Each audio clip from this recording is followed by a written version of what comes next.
Okay, here's what I want to do today. So presumably, raise your hand if you submitted something for the assignment. Okay, good stuff. So I'm curious what people ended up doing. All right, so there's, who here has the ability to run their code right now? Raise your hand really high. Like, could they? You could? Raise your hand if you could. You can. Okay. So, maybe here's what I'm going to do. Get your computers set up so that you can run it. And then I'm going to go, no.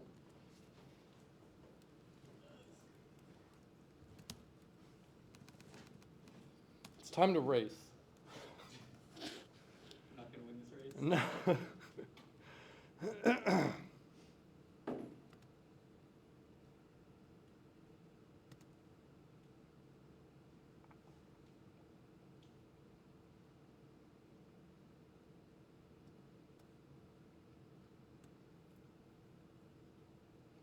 Here's what we'll do. Is once everyone gets it up and running, I'm going to tell you, I'm going to give you one of these files. I'm going to tell you, okay, use one of these files. I want you to hit run. And I want to see who gets the best result. Just out of curiosity, just to see. Really, for the most part today, I just really want to talk about what happened in the assignment, what worked, what didn't work.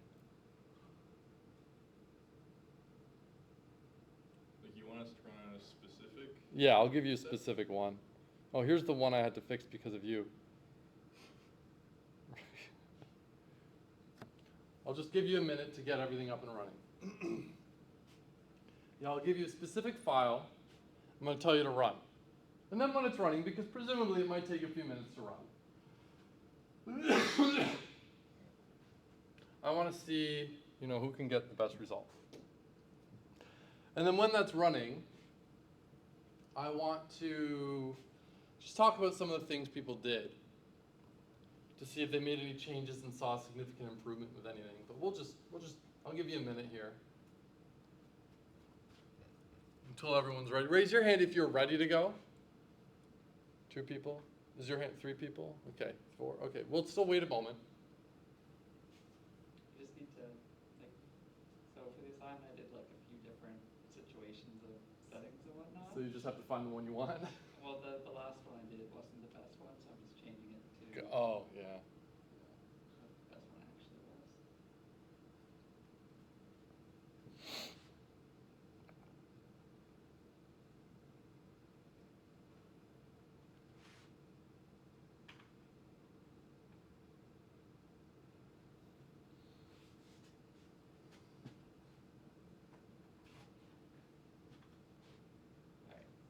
All right, everyone's ready-ish? Okay, I think, like Cole, when you would run yours on like a thing with like 1,000 cities, how long would it take to run?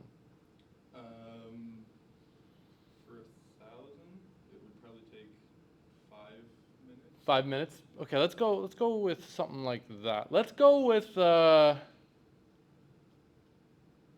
U1060. I want everyone to run their GA on U1060. And then when it's running, we'll talk a moment, and then maybe by the time we're done chatting, people's will be done. Now this isn't about what? What are you laughing at? My computer would freeze. Your computer froze? I have a good feeling about your results. Perfect time for that to happen. Hopefully it didn't break the driver night. Yeah, hopefully we don't have another nightmare situation. Never really knew GAs were this volatile and can destroy people's hardware this bad. You missed the story before you got here. How, the GA may have destroyed someone's computer a little bit, but it came back to life. Okay. You're good? Okay. Yeah, so run it on U1060. Let it go. And raise your hand if you've got it running. 2 people. Okay, presumably people are just kind of just getting it quite right, almost there, ready to go. I'll give you another minute.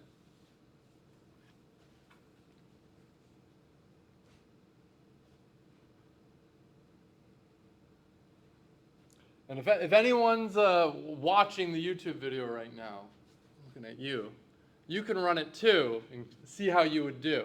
Yeah, that's the first time I've ever talked to the camera directly in a lecture. Break my fourth wall. I'm gonna freak out somebody. So, what the population? Whatever you need it to be.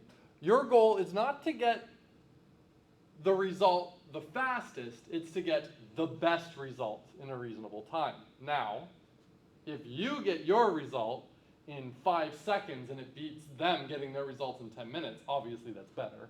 But it's about the best result. Okay, it's not about how quickly you get the result.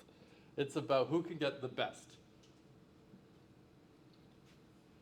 Because what do I care if it takes 5 minutes or 10 minutes or even an hour? Although obviously an hour is not going to work during lecture time.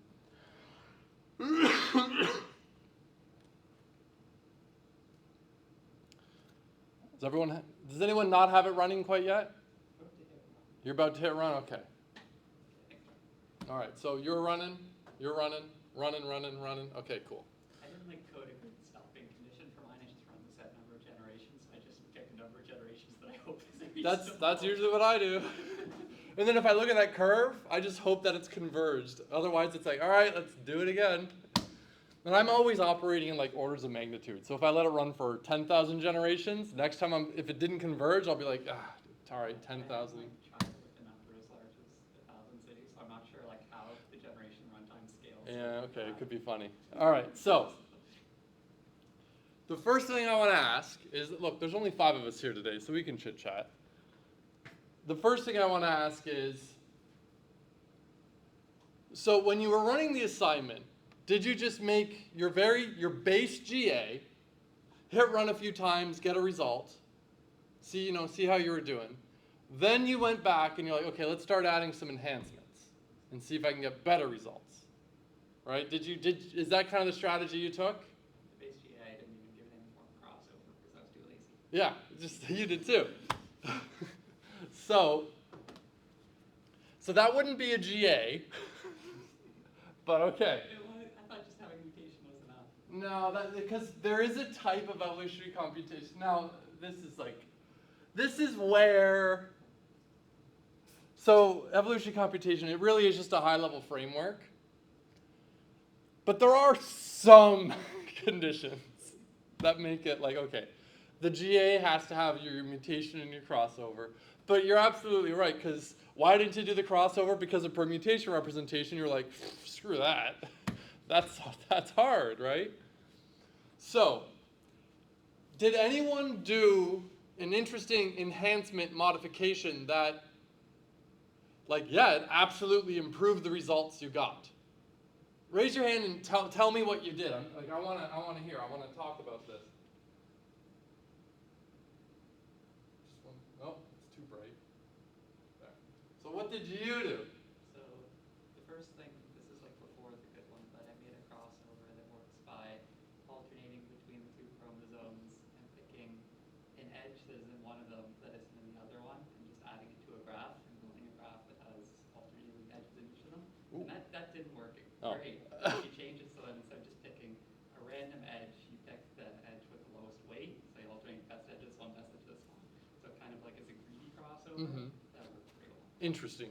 Very interesting. So it's always neat when you add a bit of like a heuristic to, because a crossover is just a crossover, right? Just exchange information. But you added a bit of a heuristic to your crossover and you saw positive results.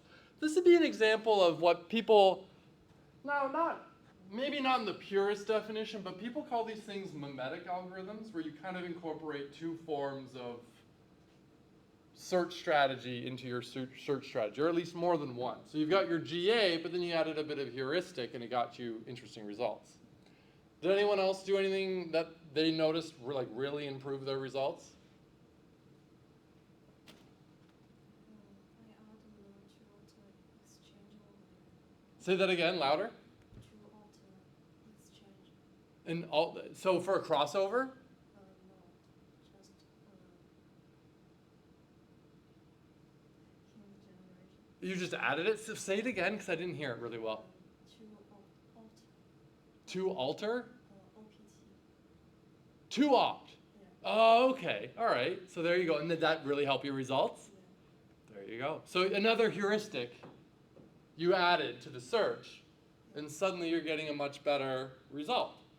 I mean, it sounds pretty intuitive, right? There are some purists that say, no, you should never do that. That's not really a GA then. Those people are morons. That's a good thing, because the goal of using a search like this, of your algorithm, a GA, is to find a good result. And if you do something that gets you a better result, do it. Awesome. Anyone do anything else? Like, did you do enhancements that just didn't really make that much of a difference, did you find? No, I did sequence the hyperparameters, like I did like multiple combinations, and then plotted on a scatter plot to see what are the best combinations. Interesting. So you were doing a deep dive on like, okay, look, these hyperparameters, they have really complex interactions with each other. So let's try to make sense of it. And so you put it all on this big scatter plot to get a sense of, okay, what was working and what wasn't working. Okay. So what did you do? So I told you the one in lab the other day, and you said that didn't really work, eh? No, that did not go well at all. No. So did it just have like a terrible impact, or did it make no difference? There was basically no progress made at all. Really? Generations. Okay. So because he's helping me in lab in 161, and I was saying, I'm like, you know what might be interesting? So the worst part in like almost every evolutionary algorithm is going to be your fitness calculation. Now, if you think about your fitness calculation for TSP, it's only a linear algorithm. So it's not that bad, but you got to figure, you got to run this linear time function on each chromosome in your population for each generation, right?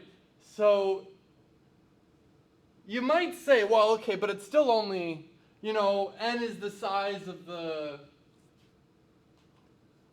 the chromosome. I was going to say the number of cities, but yeah, chromosome, same thing. N is that, right? But the number of generations and the number of the population size, if you had a hard limit on the number of generations, I know you didn't, right? You had to go until it just didn't really change anymore, which is great.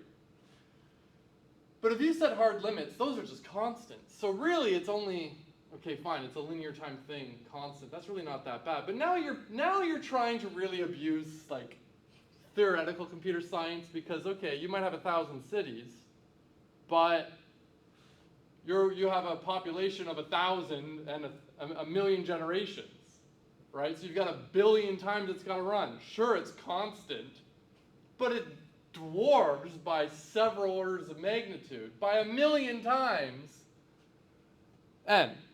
So that's going to be really problematic, right? You're a linear time algorithm, great. So in other words, if there's anything you can do to speed up those fitness calculations, that's going to have a big impact. If you were to run a profiler on your code, did anyone do that by chance, run a profiler on their algorithms? Raise your hand if you know what a profiler is. I think I do. You can like see how much time it's spent. Yeah, okay, one person, all right. A profiler is basically, and there's got to be one built into Python, I'm sure. It's basically a program that will analyze, I see it looks like you got a result, that will analyze the parts of your code and tell you which one's taking the longest and whatnot. So if you run a profiler, your fitness calculation is going to be like 99% of your runs. Raise your hand if you're GA finished. 2 people? Okay. So I said, what if instead of calculating the fitness of the whole chromosome, what if you were to only look at half of the chromosome? But it's never the same 50%. It's got to be like a contiguous chunk. Otherwise it won't make any sense. But yeah, if you look at half of the chromosome, maybe it'll, like, obviously, like, well, what if the first half is really good, but the second half is really bad? Yeah, but, you know, by never checking the same half, like, by randomly picking between which indices you're actually evaluating, from one generation to the next, it'll hopefully kind of even out. And maybe you can reduce, like, the runtime by, like, a half if you're reducing the amount of time each fitness calculation has to happen. So that'd be really good. And he comes back, he's like, yeah, it was a terrible idea, it didn't work at all. That's a shame. Maybe it should have been 75%, I don't know. Did you try that, or did you, no? Nope. You're like, oh, this is terrible. Moving on, next. Got the one enhancement needed for the assignment? Next. Counts. What else did you do? Like, did you do anything that really changed your results, or did everything kind of give you similar results? A lot of similar results. There was that percent change that I added in. So to be clear, what he means is, instead of fixing the number of generations, if some number of generations goes by, how many did you set it to? I set it to 100 generations with a 0.0001% change. Right. So if the algorithm has converged, if nothing's really changed in the last 100 generations, just stop. You're not going to learn anymore. Makes sense, right? That's a good one. But what else did you do? Changed it so that the hyperparameters changed after 2,000 generations. Interesting. Did that have any really good effect or not really? It more so changed the average fitness after 2,000 generations. Of the population, yeah? Yeah. Positive or negative? Like a good impact or a bad impact? I wouldn't say it would be either. It was just that there was more variability, just because of the higher possibility to change the fitness. So a lot of people would say that's a really good thing, because once you get to a certain point, here's what I would try next. And I'm not telling you to do this, right? The assignment's done. Don't waste your time. But my next thought would be like, okay, what if instead of stopping the search after that number of generations, that's when you go and you change the hyperparameters. It's clearly stagnated. So now, go whack the algorithm with a sledgehammer and hope that something happens and it just carries on. Crank up that exploration or something. That's what I would try next after doing exactly what you did. That would be like, okay, based on that, what about this? What were you going to say? So first of all, after 2,000 generations, geez, I was already at 400. But one thing I did that didn't work was, so I came up with like a measure of diversity, which just counted how many instances of each different edge there were in the population, and then the diversity was the inverse of the standard deviation of the edges. So Holy if shit. you have the same number of every different edge, that would be like maximum diversity. Right. Whereas if you had copies of all the same chromosome, that would be They're the same, zero yeah. diversity. Yeah. So I wanted to try and like get better diversity. So I made a thing where every generation it makes some number of chromosomes that are totally new, and it makes them by picking edges that are not very represented and building chromosomes that are hopefully very different. And then if I just did that, obviously I would immediately like lose in selection because that would be terrible. So then I had to make a selection, change selection so that it would favor those younger, newer chromosomes and give them some chance to hopefully incorporate their new information. But it didn't work. But that is a brilliant idea. That idea is genius. Absolutely good idea. So one, you looked at diversity, and you knew it would have an interesting impact. Two, you came up with, I don't know, it sounded like a rather sophisticated measure of diversity, which is fantastic. Computationally expensive though, because it's like Don't think about it. Don't think about that. But yeah, probably. Three, no, do not shut down. Three, you tried injecting into the population new things, but then you obviously reasoned why, okay, immediately, if I throw in things that evolution has perhaps already thrown away, because look, if the population starts to converge, imagine the search space, right? It was like n minus 1 factorial.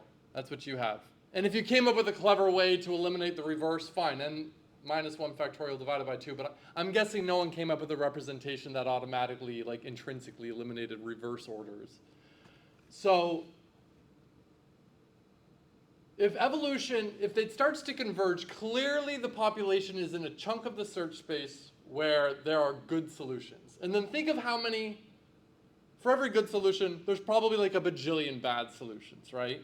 So if you start just throwing in things that aren't in there, chances are you're going to land on something bad, meaning it's going to have bad fitness. But it's not all about fitness. The diversity measure is critically important. Those are the two competing things in the search: the selection pressure and the variation. Those two things are so important. So you came up with a way now to add it effectively. You enforced through the selection as a way to add the diversity, which is brilliant. So how did you do that exactly? Because obviously you want to minimize the distance. So how did you add diversity to it? There are, and that's a challenge, and there are probably, I need to come up with a better one, because I think it's a good idea, but my way of doing it wasn't very good. So I tracked, so the new chromosomes when they're made, they have like an age, so the new ones have age -1. Whenever one of these novel new chromosomes is made, its age is the generation. Whenever a crossover happens, the age is whichever parent is younger. So, and then the selection, it first selects between chromosomes that are just within some constant. I think it said it was like 10 or 20 generations. So it looks for, if there's a chromosome that's only like 10 or 28 generations young, it picks like the best one of those if it's like more than 2 with the group. So if there was just like a young one and an old one, it would just always pick the young one. And if there were like, say, 2 young ones and 1 old one, it would pick the better young one. And if they're all old, then it just does the same thing that it used to do. Mm-hmm. But yeah, it didn't work. That's so cool. Well, it didn't work, but I think that's really cool. That is really cool. It did increase diversity, like it's which is surprising, but So I would bet if there was infinite amount of time for you to tinker with this, which of course you don't have, I'm willing to bet that you could just kind of massage those ideas in such a way where suddenly it starts to have a really positive impact. I'm willing to bet there's a way to do that because I think that those ideas are all really good. That was very well done. That was awesome. So what did you do? You're the only one that hasn't talked yet about what they did. What? So, what did you do any changes that you saw had like a good impact? I don't see any good impact on it. Well, I'm not talking about the one running right now. I'm just talking about when you were doing the assignment. Did you do any modification to the GA where you're like, oh, that seemed to be... Yeah, at first I put the mutation rate and the crossover rate is random. Mm-hmm. After that I changed to, I put it instead of random. Just make my answer more control and more... Like consistent? Yeah, consistent than the random thing. Right, which makes sense, right? But it was worth a shot to try the random. I think that's fun. Now, going on to the bad ideas that were already kind of talked about, did anyone try something that just, it ended up not working at all? We heard 2 already. Like, did you do anything where you tried something and like, yeah, this just gave me really bad results? I tried the vehicle routing problem. You tried vehicle routing and you're like, screw it. Who here did vehicle routing? I made like a very half-hearted attempt to try to get the points, but I didn't really like tinker with it. I was just like, there's a solution. Okay. Did anyone else do it? Yeah, did you get good results?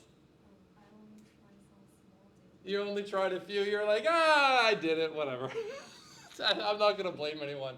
It is, so first of all, there's a lot of flexibility there because it's a more general version of the problem. And then when you look at it, there's actually a lot of variations of vehicle routing.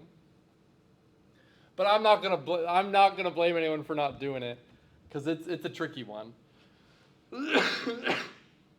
And it starts to introduce, a lot of times it'll start to introduce multi-objective problems, which you kind of actually ended up doing because you turned your solution, you had 2 objectives. You wanted to minimize fitness, but you wanted to maximize diversity, or at least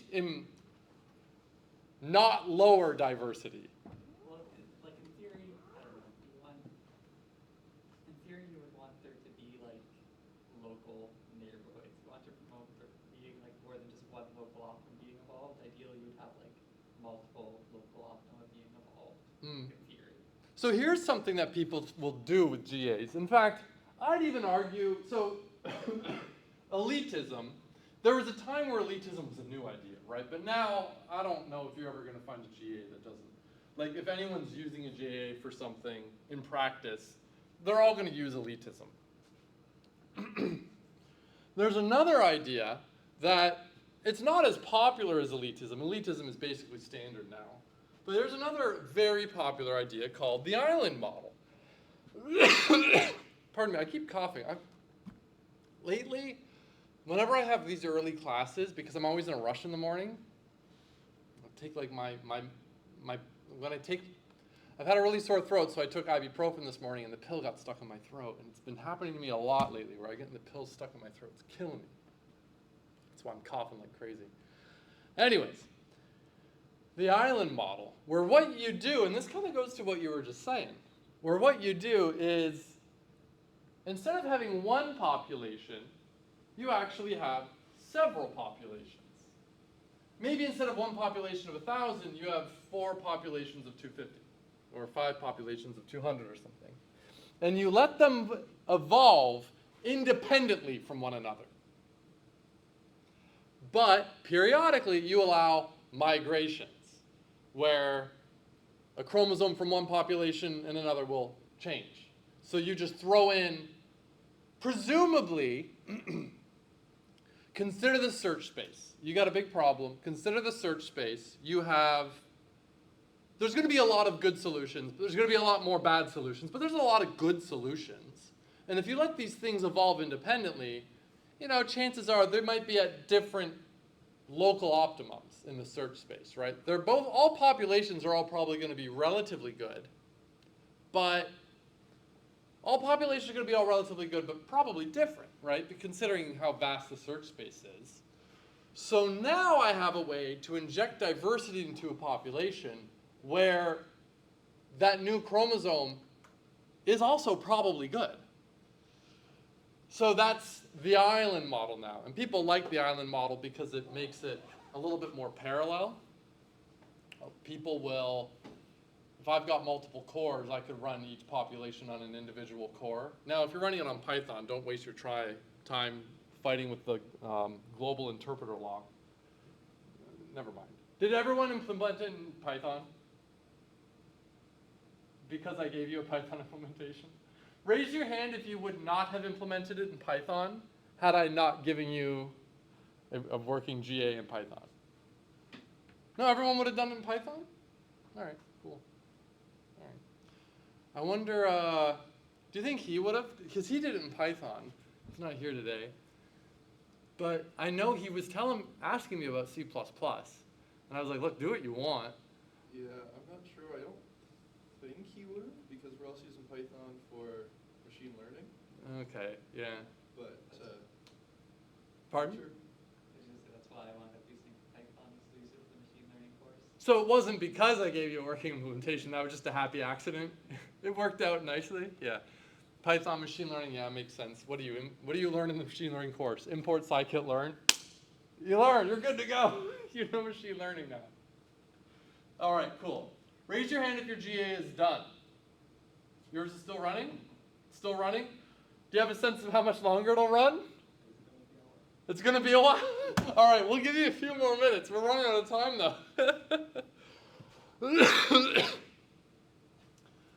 So, I'm hoping from this conversation,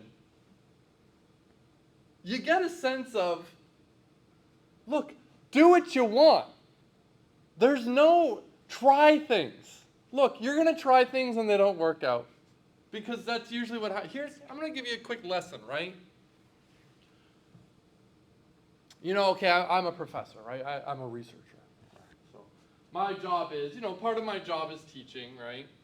But a big chunk of my job is supposed to be like research and development. So,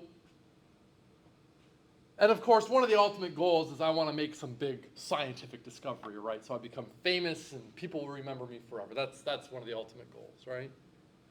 And throughout history, there have been a couple of absolute geniuses, right? There have been people that are bona fide, on another level, geniuses. But for the most part, like I'm talking like Newton, Tesla, these people, okay, yes, they were genius. They're in a league of their own. But for the most part, almost all of the, notwithstanding the actual geniuses, almost every important, noteworthy scientific discovery that happens is because one asshole's harebrained crazy idea actually worked. Not because they were a genius, it's because you've got a population of researchers all trying to do something. Something's going to stick eventually. So you all tried something. You had a reason to think it would work. You used your intuition. You thought, hey, maybe this will work, right? You're not going to come up with your enhancement. You weren't thinking of what you were doing by just randomly thinking of nonsense to do. No, you had some intuition as to why it would be a good idea. And you tried it. And maybe it worked and maybe it didn't work. But maybe it works. And maybe it's a big deal. So what you were doing was good research. If you were just trying shit for the sake of trying it because you had an idea that maybe it would work and you had there's a reason to think it would work, that's exactly research. You're good at research. You're good at it if you did that. And those people that, fall ass backwards into a good idea, they're the geniuses. That could be you. Maybe you'll fall ass backwards into something good. You don't know. But when you were at a university and you look at your, they're so smart. No, they've just been doing this a little longer than you. And maybe someone here is famous because they have an important paper, right, that was published and highly cited and everything. They just got lucky. You could get just as lucky. Obviously, if you study these things more, you're more of an expert, your intuition's going to guide you a little better. But throw anything and everything at the wall, something will stick. Right? It's similar to that, a room full of 1 million monkeys writing on a typewriter will eventually write Shakespeare, right? You could be a monkey. If maybe what you'll do is you'll just fall ass backwards into Shakespeare. Right? So, be honest.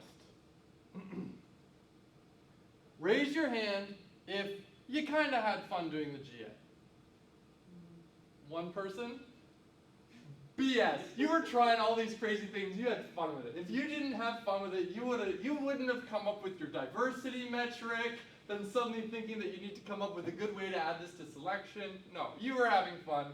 You spent more time on it because you had an idea you wanted to explore. You had fun with it. Give me a break. It would have been more fun if more of my time was spent tinkering it rather than writing a report and trying to see something. I could just do whatever. But the report is the. All right. So the report. Who here hated writing the report?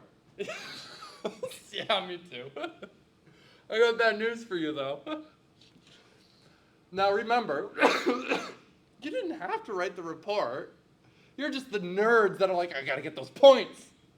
That's on you. That's not on me. All right, cool. Well, I hope you kind of enjoyed tinkering. Okay, fine. Notwithstanding the report, ignore the report. Pretend you didn't do the report. Did you have fun with the GA? Yeah, put your hands up. You had fun. I know you had fun. You wouldn't have been I'm going to add 2 off to this to make it better if you didn't have fun. If you were bored with it, you'd get the working GA done and you'd be like, screw it, it's done. This is boring, I don't care. No, you did a great job. One of my favorite things about the GAs too is, and this is the case with a lot of, especially iterative machine learning algorithms, ones that it could take a while to run, is you're oh, okay, I've got this idea. Yeah, here we go. I've tinkered with the parameters, and I'm really happy. I'm gonna hit run. And I know it's a big problem. It's gonna take an hour to run, right? So you hit run, you come back in an hour and you're all right, let's see what I got. And then you see those results. It's like opening up a present on Christmas, It's ooh, what did I get? What did I get? Did it work? I always had fun doing that. Is it done running or it's still running? It's done. Okay. What was your fitness value? Your best fitness? It's still running. Oh, it's still running. Pardon me. All right. Well, we are running out of time, but hopefully it'll finish. Let's start on this side then. What was your fitness value? My 800,000. And do you have a learning curve plotted? Oh, I have the. The path. I see. Okay. So 4 million. Yeah. Did you beat 4 million? 1.9. 1.9 million. He beat you. What did you get? So I didn't increase by population size, and I found my maximum enrollment generation of 11, which is not good. Yeah, okay, that's good. 2.7. 2.7? It's not looking good for you, though. What did you get?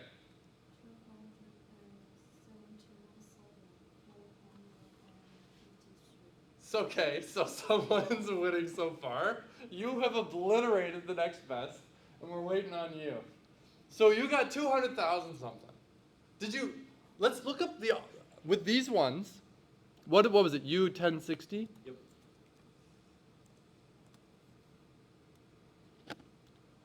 No. Alright, let's look at those. Yeah, man.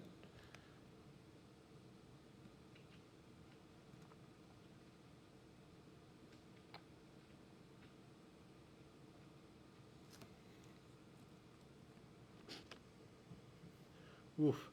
Is that the optimum? 571? Oh, running time. What? No, but what is the actual... Who cares about running time? What?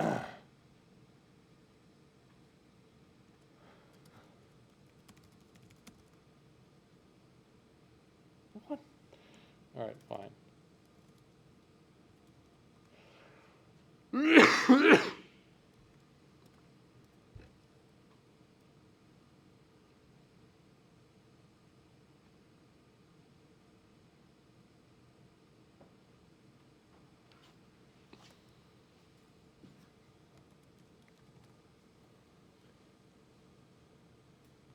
And what was yours? What was your fitness? What was your best what was the number you just said? 271,000. Look how close you were to the optimal.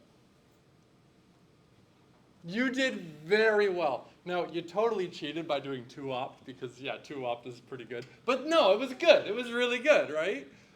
So 2-opt is a heuristic for TSP. So not a bad idea to incorporate it to make your GA get damn good results, right?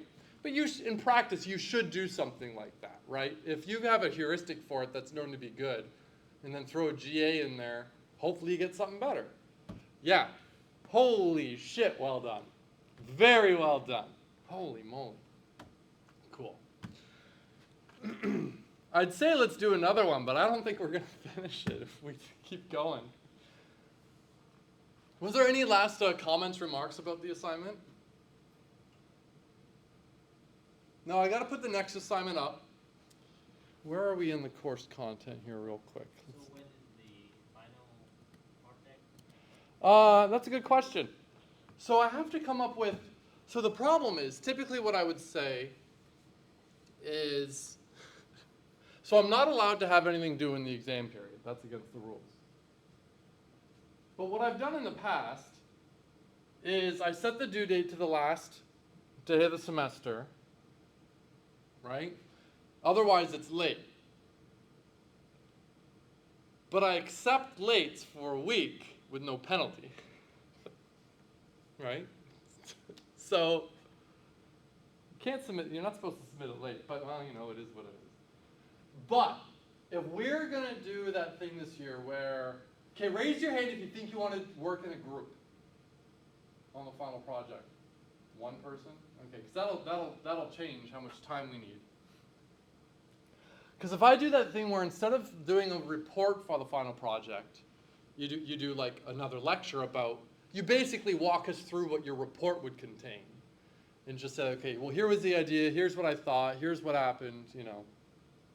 The problem is, if there's 11 of us and no one wants to work in a group, that's going to take 6 classes, 6 lectures, to go over that's 2 weeks, meaning someone's going to have to be done like 2 weeks before the end of the semester, which is earlier than I thought. So I have to figure out, like, well, when do I really want this final project due? I don't know. So I have to think on that. The next assignment I'm going to make due, hold on. Where are we right now? We're on N Queens. Okay.